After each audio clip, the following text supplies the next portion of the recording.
Hello students, in previous part we have studied about the introduction of meiosis, and now in this part we will discuss about the meiosis, how the meiosis process can take place. Meiosis. As we have studied that meiosis process is completed by two phases, meiosis 1 and meiosis 2. Firstly we will discuss about meiosis 1. When the cell pass out clear its interphase stage, जब cell अपने interface stage को cover कर लेती है, मतलब cell के अंदर G1 phase, S phase और G2 फेज कवर हो जाते हैं, replication of DNA take place हो जाता है, तो वो सेल एंट्री करती है मेयोसिस के अंदर। इसका मतलब सेल इंटरफेस तक तो कवर होके आई है। उसके बाद इंटरफेस से बाद मेयोसिस 1 में करते, तो मेयोसिस के अंदर पहली प्रोसेस जो होती है क्या होती है? कैरियोकाइनेसिस। मींस सेल के जो न्यूक्लियस है उस न्यूक्लियस में डिवीजन होता है, और कैरियोकाइनेसिस प्रोसेस फोर फेजेस में कंप्लीट होती है। फोर कौन सी? 1 है तो prophase 1, metaphase 1, anaphase 1 and telophase 1, because it is the first process of meiosis, तो इसलिए सारी की सारी 1 प्रोसेस। अब कैरियोकाइनेसिस मतलब जो स्टेज, जो सेल इंटरफेस से हो गई है, तो मेयोसिस में एंट्री करने के बाद पहले उसमें न्यूक्लियस का डिवीजन होता है। न्यूक्लियस का डिवीजन तो पहली फेज कौन सी आती है? प्रोफेज। ये प्रोफेज मेयोसिस 1 के अंदर 5 स्टेज में कवर करती है। 5 कौन सी? लेप्टोटीन, एक तो लेप्टोटीन फेज होती है, इसको एक और नाम से जानते हैं लेप्टोनेमा। दूसरी होती है zygotene, second one is zygotene, it is also known as zygonema. Third phase is pachytene भी बोलते हैं इसको, पैकिटीन भी बोलते हैं। Fourth phase is diplotene and fifth one is diakinesis.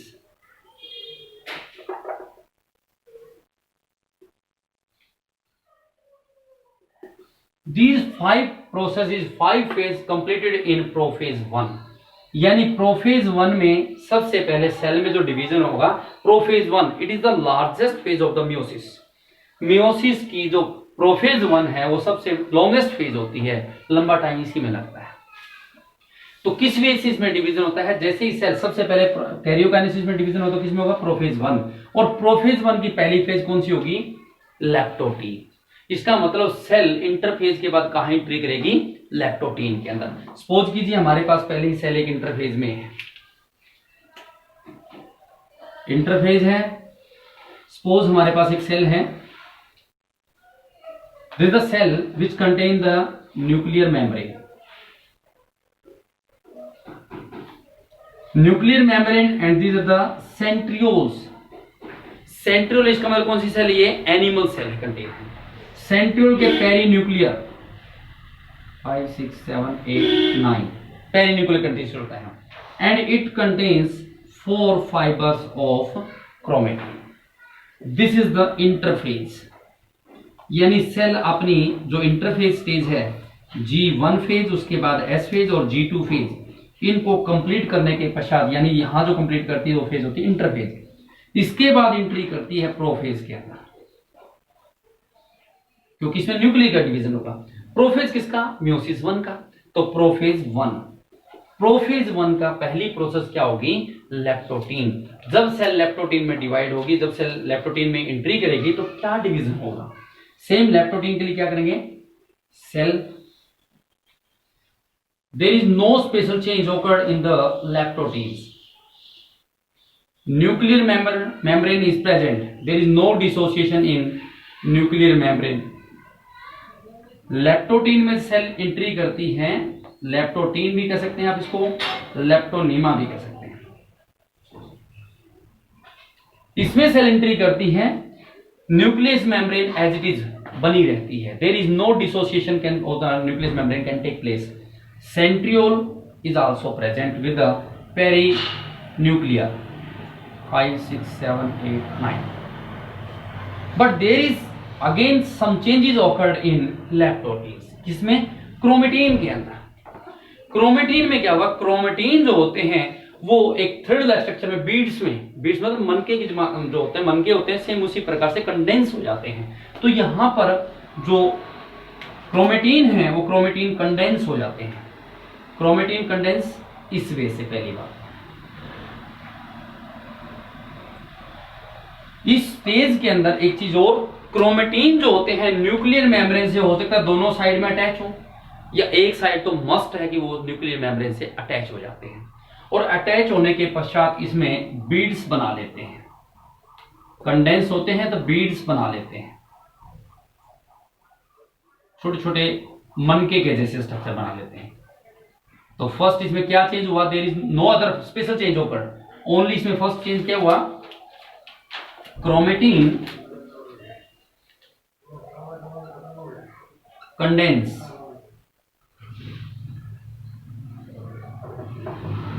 Chromatin condensed हुए। कंडेंस्ड हो गए, किससे अटैच हो गई ये chromatin?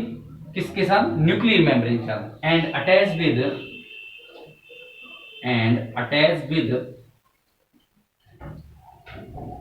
The nuclear membrane, first one. और जो न्यूक्लियर क्रोमेटीन कंडेंस हुए हैं वो किसमें? बीड्स लाइक स्ट्रक्चर में। Chromatin changed into beads like structure. There is two changes are occurred in lactotine. क्या क्या हुआ? इसमें क्रोमेटीन स्कैटर्ड थे, बिखरे हुए थे। इसमें क्रोमेटीन क्या हुआ? कंडेंस, इकट्ठे हो गए। और इकट्ठे भी कहां पर? न्यूक्लियर मेम्ब्रेन से। ये जरूरी नहीं है कि न्यूक्लियर मेम्ब्रेन से दोनों तरफ भी अटैच हो सकते हैं। इन some cell chromatin are attached both the side of nuclear membrane, but in maximum they are attached one side, एक साइड से अटैच होते हैं। दूसरा जो क्रोमेटीन अटैच होंगे उसमें ऊपर बीड्स लाइक स्ट्रक्चर कंटेंट होता है। It forms a bouquet, bouquet मतलब फूल का गुच्छा होता है, जो बुका देते हैं ना, बुका, ऐसा स्ट्रक्चर बना लेता है। तो लैक्टोटीन को एक और नाम से जानते हैं, बुके फेज भी बोलते हैं। It is also known as bouquet phase, QUET। Lactotine is also called bouquet phase because it resembles to just like the buka, इसलिए इसको bouquet phase के नाम से भी जाना जाता है। This is occurred in only lactotines, and after completed the lactotine, the cell enters into the next phase, that is zygotine, which is also known as zygonema। इसके बाद सेल एंट्री करती है किसमें? ये कौन सी थी? लैक्टोटीन के अंदर, यहां एंट्री की। लैक्टोटीन्स में किसमें जाएगी? जाइगोटीन के अंदर। जाइगोटीन में सेल एंट्री करती है तो सेल के क्या कुछ चेंजेस आता है सेल में? This is the again cell we have taken.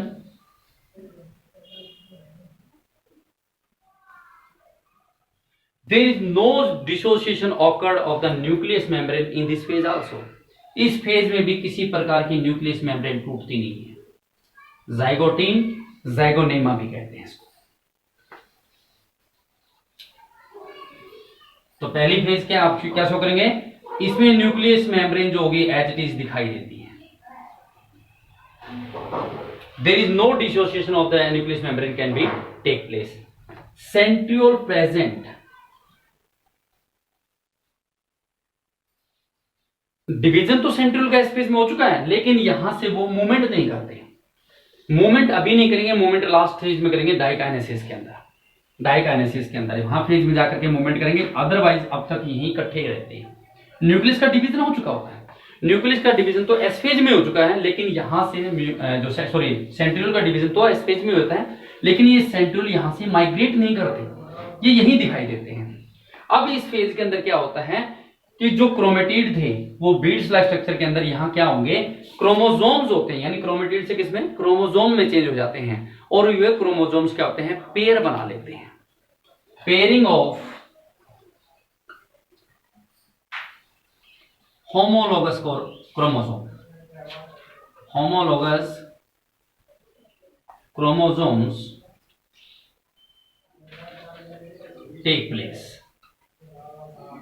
इस प्रोसेस के अंदर जो क्रोमोसोम थे वो क्रोमोसोम आपस में पेयर बना लेते हैं। कौन से? Homologous. Homologous means they have the similar structure, similar number of genes, जिनमें जीन सिमिलर हो, एक जैसे स्ट्रक्चर बनाते हैं, उनको बोलते हैं होमोलोगस क्रोमोसोम्स। तो यहां क्रोमोसोम्स के बारे में आप पढ़ के आए जिस प्रकार से chromosomes, this is the chromosomes like structures, centromere,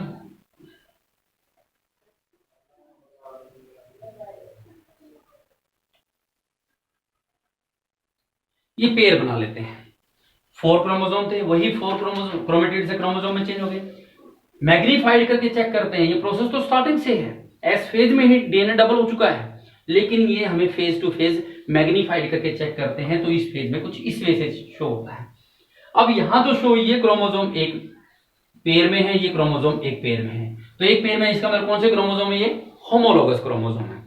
तो इस फेज के अंदर, जाइगोटीन के अंदर पहली चीज क्या होती है? क्रोमोसोम्स होते हैं वो पेयर में बन जाते हैं, और क्रोमोसोम जो पेयर में होते हैं कौन से होते हैं? वो होमोलोगस, जिनका स्ट्रक्चर सिमिलर है, number of gene content similar है। इस प्रोसेस को क्या बोलते हैं? जब पेयरिंग बनाते हैं तो इसको बोलते हैं synapses. The pairing chromosomes structure is known as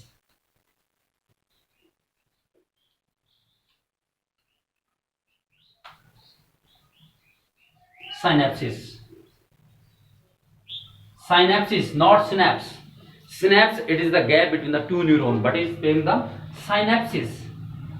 एक साइनेप्टिक स्ट्रक्चर क्या होता है कि होमोलोगस क्रोमोसोम होता है, पेयर में होते हैं, इस पेयर स्ट्रक्चर को क्या बोलेंगे? साइनेप्सिस। दिस इज द पहली बात तो कौन सी है? होमोलोगस ऑर्गन है, sorry homologous chromosomes, homologous chromosomes, और ये कैसा स्ट्रक्चर बना लेंगे? साइनेप्सिस। साइनेप्सिस के पश्चात इसमें कुछ इसी वैसे इसी क्रोमोसोम को मैं दोबारा अलग से बना के देखता हूं, कुछ इस प्रकार से स्ट्रक्चर हो जाता है।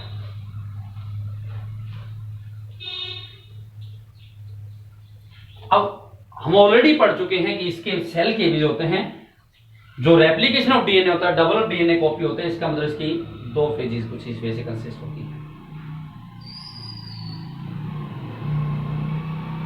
Same just like as we have already studied about this, the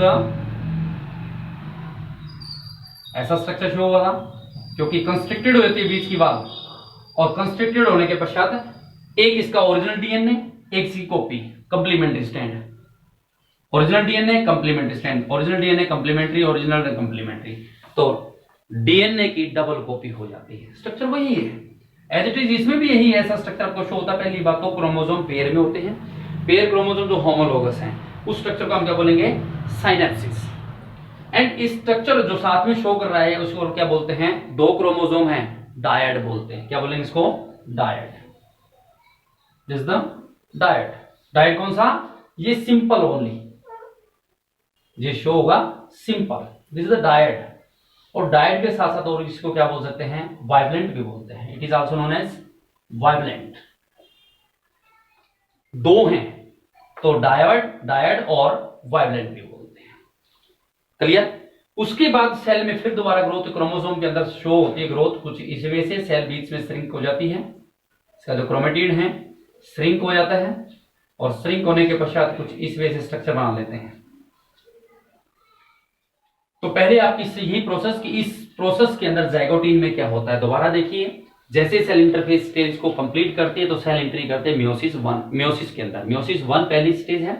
meiosis में जैसे एंट्री करते हैं तो पहले न्यूक्लियस का डिवीजन होता है जिसको बोलते हैं कैरियोकाइनेसिस। कैरियोकाइनेसिस स्टेज 4 फेज में कंप्लीट होती है, प्रोफेज 1, मेटाफेज 1, क्योंकि मियोसिस 1 है, metaphase 1, anaphase 1, telophase 1। Prophase 1 complete होती है, it is the longest part, longest phase of the meiosis. कौन सी? प्रोफेज 1, जो कि 5 फेज में कंप्लीट होती है, leptotene, zygotene, pachytene and diplotene और diakinesis. Firstly how the cell enters into the leptotene, interphase से एंट्री करती है लैप्टोटीन के अंदर। जैसे लैप्टोटीन में एंट्री करते हैं, न्यूक्लियस मेम्ब्रेन में किसी प्रकार का डिसोसिएशन नहीं होता, nucleus membrane as it is बनी रहती है, सेंट्रियोल बने रहते हैं। सिर्फ चेंज कहां होता है? क्रोमेटिन जो थे ना वो क्रोमेटिड क्या होते हैं, कंडेंस हो जाते हैं। पहली बात तो कंडेंस हो गई, कहां से अटैच हो जाएंगे, या तो दोनों तरफ से न्यूक्लियस मेम्ब्रेन से, या एक तरफ से। अटैच होने के पश्चात इनके ऊपर बीड्स लाइक स्ट्रक्चर शो होते हैं। This is the only leptotene structure. It forms a bouquet like structure, so leptotene phase is also known as bouquet phase. Then the cell enters into the next phase. Next phase is zygotene. और zygotene में entry करते तो cell में क्या होता है, there is no special change occurred, nucleus membrane as is continue remain, there is no change of the centrioles, but chromatin जो chromatid जो थे, जो कि कंडेंस हो गए थे, यहां पर किस में चेंज हो जाएंगे, वो क्रोमोसोम पेयर में होना शुरू होते हैं। पेयरिंग क्रोमोसोम कौन से, होमोलोगस, जिनका स्ट्रक्चर जीन्स कंटेंट सिमिलर होते हैं, वो पेयरिंग होते हैं। उस प्रोसेस को, उस स्ट्रक्चर को क्या बोलते हैं, साइनेप्सिस। और ये जो होमोलोगस क्रोमोसोम्स हैं, ये होमोलोगस क्रोमोसोम, इसकी ये सेल क्रोमेटिन और इसका ये क्रोमेटिन, कौन सा क्रोमेटिन कहलाएगा, सिस्टर क्रोमेटिन। इनके साथ में आगे कंटेन होगा, चलो बाद में सिस्टर एंड नॉन सिस्टर कौन से कंटेन होंगे। पहली बात कि chromosomes start in pairing, homologous chromosome starting in pairing, and this paired chromosome structure is known as synapsis. The paired chromosomes is also known as dyad or vibrant. Then cell enters into the next phase, pachytene. What would happen in pachytene we will discuss in the next part.